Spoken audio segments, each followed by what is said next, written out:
اللہ تعالیٰ قیامت کے روز اس شخص سے جس کو اللہ نے کوئی اعلیٰ عہدہ دیا، بیوی سے بھی پوچھا جائے گا اس کے گھر کے بارے میں، اور شوہر سے بیوی اور بچوں کا سوال ہوگا۔ بروز قیامت انسان کے جسم کے ہر اعضاء سے بھی گواہی لی جائے گی۔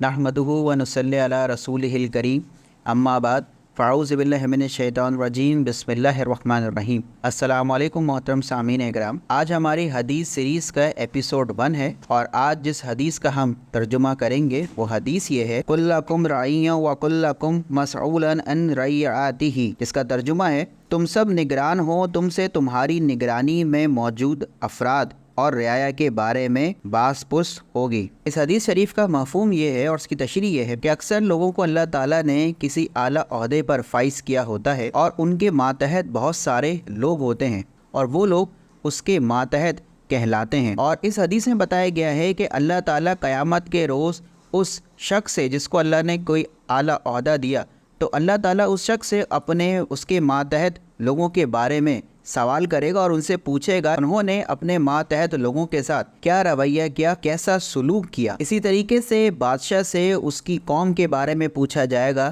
کہ اس نے اپنے کسی رعایا کو کوئی تکلیف تو نہیں پہنچائی۔ اسی طریقے سے کسی کمپنی کے باس یا مالکان سے پوچھا جائے گا کہ ان کے نیچے کام کرنے والے ملازمین کو انہوں نے کوئی ناجائز تکلیف تو نہیں دی، اور اپنے اختیارات کا غلط فائدہ تو نہیں اٹھایا۔ یہاں تک کہ بیوی سے بھی پوچھا جائے گا اس کے گھر کے بارے میں، اور شوہر سے بیوی اور بچوں کا سوال ہوگا کہ کیا اس نے اپنی بیوی اور بچوں کی کفالت میں کسی قسم کی کوئی کمی تو نہیں چھوڑی۔ اساتذہ سے سوال ہوگا کہ کیا اس نے اپنے طالب علموں کے ساتھ انصاف کیا۔